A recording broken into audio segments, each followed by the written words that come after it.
ಭೂಬಕಾಸುರರ ಹಾವಳಿಗೆ ಮಾಜಿ ಎಂಎಲ್ಸಿನೇ ಕಂಗಾಲಾಗುವಂತಹ ಪರಿಸ್ಥಿತಿ ಮೈಸೂರಿನಲ್ಲಿ ನಿರ್ಮಾಣ ಆಗಿರುವಂಥದ್ದು. ಮಾಜಿ ಎಂಎಲ್ಸಿ ಸಿದ್ದರಾಜು ಅವರ ಸೈಟ್ಗಳನ್ನು ಲಪಟಾಯಿಸೋದಕ್ಕೆ ಯತ್ನ ನಡೆದಿದೆ. ಕೇವಲ 2,000 ರೂಪಾಯಿಗೆ ಜಿಪಿಎಗೆ 30 ಕೋಟಿ ರೂಪಾಯಿ ಮೌಲ್ಯದ ಆಸ್ತಿಯನ್ನ ಗುಳುಂ ಮಾಡೋದಕ್ಕೆ ಪ್ಲಾನ್ ಮಾಡಲಾಗಿತ್ತು ಅನ್ನೋ ಮಾಹಿತಿ ತಿಳಿದು ಬರ್ತಾ ಇರುವಂಥದ್ದು. ನಕಲಿ ದಾಖಲೆಗಳನ್ನ ಸೃಷ್ಟಿಸಿ ನಿವೇಶನವನ್ನ ಮಾರಾಟ ಮಾಡೋದಕ್ಕೆ ಕುತಂತ್ರವನ್ನ ನಡೆಸಲಾಗಿತ್ತು. ಈ ಮಾಹಿತಿಯನ್ನ ತಿಳಿದು ಸಬ್ ರಿಜಿಸ್ಟ್ರಾರ್ ಕಚೇರಿಗೆ ಸಿದ್ದರಾಜು ಅವರು ದೌಡಾಯಿಸ್ತಾರೆ. ಸಬ್ ರಿಜಿಸ್ಟ್ರಾರ್ ಕಚೇರಿಗೆ ತೆರಳುತ್ತಾ ಇದ್ದಂತೆ ಈ ನಕಲಿ ದಾಖಲೆಗಳನ್ನ ಸೃಷ್ಟಿ ಮಾಡಿ ಮಾರಾಟ ಮಾಡಬೇಕು ಅಂತ ಏನು ಆಸಾಮಿ ಪ್ರಯತ್ನ ಮಾಡ್ತಾ ಇದ್ದ ಆತ ಪರಾರಿಯಾಗಿದ್ದಾನೆ. ಸಬ್ ರಿಜಿಸ್ಟ್ರಾರ್ ಕಚೇರಿಗೆ ಸಿದ್ದರಾಜು ಅವರು ಹೋಗ್ತಾ ಇದ್ದಂತೆಯೇ ಯಾರು ಭೂ ಕಬಳಿಕೆ ಮಾಡಬೇಕು ಅಂತ ಯತ್ನಿಸ್ತಾ ಇದ್ರು ಆ ಆಸಾಮಿ ಪರಾರಿಯಾಗಿದ್ದಾನೆ. ಮತ್ತೊಂದು ಕಡೆಗೆ ಮಾಜಿ ಎಂಎಲ್ಸಿ ಸಿದ್ದರಾಜು ಅವರಿಗೆ ಸಬ್ ರಿಜಿಸ್ಟ್ರಾರ್ ಮೇಲೂ ಕೂಡ ಅನುಮಾನ ಇರುವಂಥದ್ದು.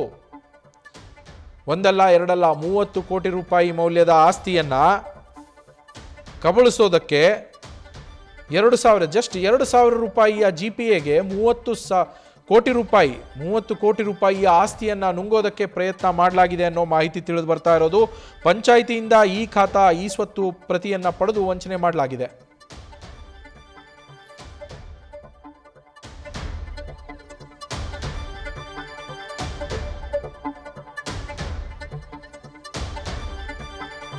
ಮಾಜಿ ಎಂಎಲ್ಸಿ ಸಿದ್ದರಾಜು ಅವ್ರ ಜೊತೆಯಲ್ಲಿ ನಮ್ಮ ಪ್ರತಿನಿಧಿ ರವಿ ಪಾಂಡವಪುರ ಈ ಸಂಬಂಧ ಮಾತನಾಡಿಸಿದ್ದಾರೆ.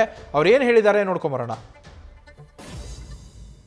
ಮೈಸೂರಿನಲ್ಲಿ ಭೂಬಕಾಸುರರು ಆಕ್ಟಿವ್ ಆಗಿದ್ದಾರೆ. ಯಾರದ್ದೋ ಭೂಮಿಗೆ ನನ್ನದು ಭೂಮಿ ಅಂತೇಳಿ ರಿಜಿಸ್ಟರ್ ಮಾಡಿಕೊಳ್ಳುವಂತಹ ಹಂತಕ್ಕೂ ಕೂಡ ಈಗ ಈ ಭೂಬಕಾಸುರರು ತಲುಪಿದ್ದಾರೆ.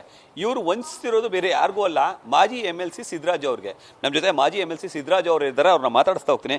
ಸಿದ್ದರಾಜು ಸರ್, ಜನಸಾಮಾನ್ಯರಿಗೆ ಮೋಸ ಆಗೋದು ನೋಡಿದ್ದೀವಿ ಸರ್. ಒಬ್ಬ ಮಾಜಿ ಎಂಎಲ್ಸಿ ನಿಮ್ಮದು 22 ಸೈಟ್ನ ಯಾರೋ ಬೇರೆಯವರು ರಿಜಿಸ್ಟರ್ ಮಾಡ್ಕೊಳಕ್ಕೆ ಹೋಗ್ತಿರು ಅನ್ನೋ ಮಾತು, ಯಾವಾಗ ಈ ವಿಚಾರ ನಿಮಗೆ ಗೊತ್ತಾಯ್ತು, ಹೆಂಗೆ ಗೊತ್ತಾಯ್ತು ಸರ್? 23ನೇ ತಾರೀಕು ಸುಮಾರು 3 ಗಂಟೆಗೆ ನನಗೆ ಇಲ್ಲಿಂದ ಒಂದು ಫೋನ್ ಬರುತ್ತೆ.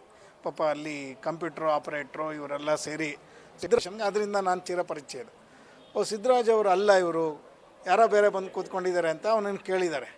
ನಿಮ್ಮ ತಂದೆ ಹೆಸರೇನು, ನನ್ನ ಅಡ್ರೆಸ್ ಎಲ್ಲ ಕರೆಕ್ಟಾಗಿ ಹೇಳಿದ್ದಾನೆ, ನಮ್ಮ ಮನೆ ಅಡ್ರೆಸ್ ಹೇಳಿದ್ದಾನೆ, ಮತ್ತು ನನ್ನ ಪಾನ್ ಕಾರ್ಡ್, ನನ್ನದೇ ಪಾನ್ ಕಾರ್ಡು ಅವನ ಫೋಟೋ, ನನ್ನದೇ ಆಧಾರ್ ಕಾರ್ಡು ಅವನ ಫೋಟೋ. ಸೊ ಅವ್ರಿಗೆ ಡೌಟ್ ಬಂದು, ನನಗೀಗ 58 ವಯಸ್ಸು, ಅವನು 40-45 ಅವ್ರಿಗೆ ಗೊತ್ತಾಗಿದೆ. ನಿಲ್ಸಪ್ಪ, ಒಂದು ನಿಮಿಷ ನಿಲ್ಲು ಅಂತ ಕೇಳಿದ್ದಾರೆ. ಅಷ್ಟರಲ್ಲಿ ಅವರು ಎದ್ದು ಓಡೋಟಾಗಿದ್ದಾರೆ. ಅವನ ನಂತರ ಇವ್ರು ಫೋನ್ ಮಾಡಿದ್ರು ಇಲ್ಲಿಂದ ನನಗೆ. ಈ ಸಬ್ ರಿಜಿಸ್ಟ್ರಾರ್ ಆಫೀಸಲ್ಲಿ ಕೆಲವು ನಮ್ಮ ಸ್ನೇಹಿತರುಗಳಿದ್ದಾರೆ ಪಾಪ, ಅವರು ಫೋನ್ ಮಾಡಿದ್ರು, ಈ ಥರ ಆಗ್ಬಿಟ್ಟಿದೆ ಅಣ್ಣ, ತಕ್ಷಣ ನೀವು ಬರಬೇಕು ಅಂತ. ಆವತ್ತು ನಾನು ಬೆಂಗಳೂರಲ್ಲಿದ್ದೆ, ನಾನು ಮೈಸೂರಲ್ಲೇ ಇರಲಿಲ್ಲ. ಸೊ 24ನೇ ತಾರೀಕು ಬೆಳಗ್ಗೆ ನಾನು ಇಲ್ಲಿಗೆ ಬಂದೆ. 24ನೇ ತಾರೀಕು ಇಲ್ಲಿ ಬಂದು ಇಲ್ಲಿ ನಾನು ಎಲ್ಲವನ್ನ ನೋಡಿದಾಗ ನನ್ನ ಹೆಸರು, ನನ್ನ ಪಾನ್ ಕಾರ್ಡು, ನನ್ನ ಆಧಾರ್ ಕಾರ್ಡನ್ನು ಫೇಕ್ ಮಾಡಿ ಅವರು 22 ನಿವೇಶಗಳನ್ನ ಜಿಪೇ, ಅಂದರೆ ನಾನೇ ನನ್ನ ತಮ್ಮನಿಗೆ ಜಿಪೇ ಕೊಟ್ಟೆ ಅನ್ನೋ ರೀತಿಲಿ ಯಾರು ಜಿಪೇ ತೊಗೊಳಕ್ಕೆ ಬಂದಿದ್ದ ಅವನು ನಮ್ಮನೆ ಅಡ್ರೆಸ್ಗೆ ಕ್ರಿಯೇಟ್ ಮಾಡ್ಕೊಂಡಿದ್ದಾನೆ. ಸೊ ನನಗೆ ತಮ್ಮ ಇದ್ದಾನೆ, ಆದರೆ ನನ್ನ ತಮ್ಮನ ವಯಸ್ಸು 52, ಅವನು 33 ವಯಸ್ಸು ಅಂತ. ಅವನ ಕಾರ್ತಿಕ್ ಅನ್ನೋವನ ಹೆಸರಿಗೆ 33 ವಯಸ್ಸು, ಸಿದ್ದರಾಜು ಅವ್ರ ತಮ್ಮ ಅಂತೇಳಿ 2,000 ರೂಪಾಯಿಗೆ 22 ಸೈಟ್ಗಳನ್ನ ಜಿಪೇ ತೊಗೊಳಕ್ಕೆ ಬಂದಿದ್ದಾನೆ. ಅಂದರೆ ಕೇವಲ 2,000 ರೂಪಾಯಿಗೆ 22 ಸೈಟು, 22 ಸರಿ ಸುಮಾರು ಅದೊಂದು 30 ಕೋಟಿ 35 ಕೋಟಿ ಆಗ್ಬೋದು. ಅಷ್ಟು ದೊಡ್ಡ ವಾಲ್ಯೂಮ್ನ ಇವ್ರು ಹೆಂಗೆ ಮಾಡ್ತಾರೆ ಸಬ್ ರಿಜಿಸ್ಟ್ರು? ನನ್ನ ಪ್ರಶ್ನೆ ಅದಿದೆ. ಅಲ್ಲ ರೀ, ನಿಮಗೆ ಜ್ಞಾನ ಬೇಡ. 22 ಸೈಟು ನೀವು ಇಷ್ಟು ಶೆಡ್ಯೂಲ್ ಕೊಟ್ಟಾಗ ಸರ್ಕಾರಕ್ಕೆ ನಷ್ಟ ಆಗ್ತದೆ. ನೀವು 6% ಕಟ್ಟಬೇಕು. Any G P A, any registration 6.5% ಕಟ್ಟಬೇಕು. ಅದು ನಿಮಗೆ ಜ್ಞಾನ ಇಲ್ವ ಅಂದರೆ, ಗೊತ್ತಿಲ್ಲ ಸರ್, ಅಷ್ಟರಲ್ಲಿ ಹಿಡಿದು ಬಿಟ್ಟಿದ್ವಿ ಸರ್ ಅಂತ ಇವನು ಹೇಳ್ತಾನೆ. ಈಗ ನನಗೆ ಡೌಟ್ ಇರೋದೆ ಈ ಸಬ್ ರಿಜಿಸ್ಟ್ರ್ ಆಫೀಸ್, ಇಲ್ಲಿ ಯಾರು ಪಶ್ಚಿಮದಲ್ಲಿ ಸಬ್ ರಿಜಿಸ್ಟ್ರ್ ಇದ್ದಾರೆ ಅವ್ರ ಮೇಲೂ ಡೌಟ್ ಇದೆ. ಅವರೆಲ್ಲರೂ ಶಾಮೇಲು. ಮತ್ತು ಖಾತಾ ನನ್ನ ಹೆಸರು ಖಾತಾ ಮಾಡಿಸಿದ್ದಾರೆ, 22 ಖಾತಾ ಬೊಗದಿ ಪಂಚಾಯತಿಲಿ ಹೋಗಿ ಮಾಡಿಸಿದ್ದಾರೆ. ಈಗ ಇಲ್ಲಿ ದಾಖಲೆಗಳು ಏನೇನು ಕೊಟ್ಟಿದ್ದಾರೆ ಅನ್ನೋದನ್ನು ಕೇಳ್ತಾ ಇದ್ದೀನಿ. ಈಗ ಕೊಡ್ತೀನಿ ಅಂತ ಹೇಳಿದ್ದಾರೆ. ಆ ದಾಖಲೆ ಮೇಲೆ ಇನ್ನೂ ಏನೇನಾಗಿದೆ ಅನ್ನೋಂಥದ್ದನ್ನು ನಾನು ನೋಡಬೇಕು.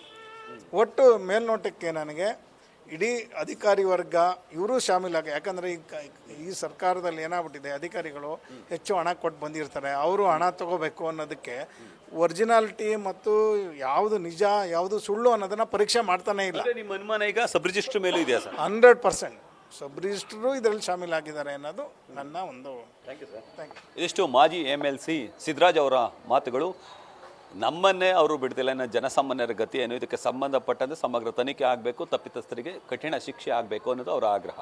ಕ್ಯಾಮ್ರಾಮನ್ ವಿನಯ್ ಜೊತೆ ರವಿ ಪಾಂಡವಪುರ, ನ್ಯೂಸ್ ಫಸ್ಟ್, ಮೈಸೂರು. ಇಲ್ಲದೆ ಪಬ್ಲಿಕ್ ಅಂದರೆ ಮೀಡಿಯಾ ಮುಂದೆ ಮಾತಾಡಬಾರ್ದು. ವಿತ್ ದೇರ್ ಪರ್ಮಿಷನ್ ನಾನು ಮಾತಾಡ್ತೇನೆ, ಅಧಿಕೃತವಾಗಿ ಆಮೇಲೆ ಮಾತಾಡ್ತೇನೆ, ಅವ್ರ ಪರ್ಮಿಷನ್ ಸಿಕ್ಕಿದ ಮೇಲೆ. ಬಟ್ ಫ್ರಾಡ್ ಆಗಿದೆಯಾ ಹೋಗ್ಲಿ, ಅದನ್ನ ಕಂಪ್ಲೇಂಟ್ ಕೊಡು, ಮೇಲ್ನೋಟಕ್ಕೆ ಹಂಗೆ ಅನಿಸ್ತಾ ಇದೆ, ಅದು ಇನ್ವೆಸ್ಟಿಗೇಷನ್ ನಾವು ಕಂಪ್ಲೇಂಟ್ ಲಾಂಚ್ ಮಾಡ್ತೀವಿ. ಯಾಕೆ ಈ ಪ್ರಶ್ನೆ ಅಂತಂದ್ರೆ ಇದರಲ್ಲಿ ನಿಮ್ಮ ಪಾತ್ರ ಇದೆ ಅನ್ನೋ ಕಾರಣಕ್ಕೆ ಅಷ್ಟೇ. ಅಂದರೆ ಸಬ್ ರಿಜಿಸ್ಟ್ರ್ ನೀವೇ ಇದ್ರಲ್ಲ ಅನ್ನಕ್ಕೆ. ಇಲ್ಲ, ಯಾರ್ದು ಏನಿಲ್ಲ. ಇಟ್ಸ್ ನಾವು ಫಾಲೋ ಮಾಡಿದ್ವಿ ಪ್ರೊಸೀಜರ್ಸ್. ಓಕೆ, ಅದು ಪೊಲೀಸ್ ಕಂಪ್ಲೇಂಟ್ ಕೊಟ್ಟ ತಕ್ಷಣ ಅವ್ರ ಪ್ರೊಸೀಜರ್ ಇದು ಮಾಡ್ತೀವಿ. ನೀವು ಕಂಪ್ಲೇಂಟ್ ಕೊಡ್ತೀರಿ ಸರ್, ಫ್ರಾಡ್ ಮಾಡಿರೋದು? ಕೊಡ್ತೀವಿ.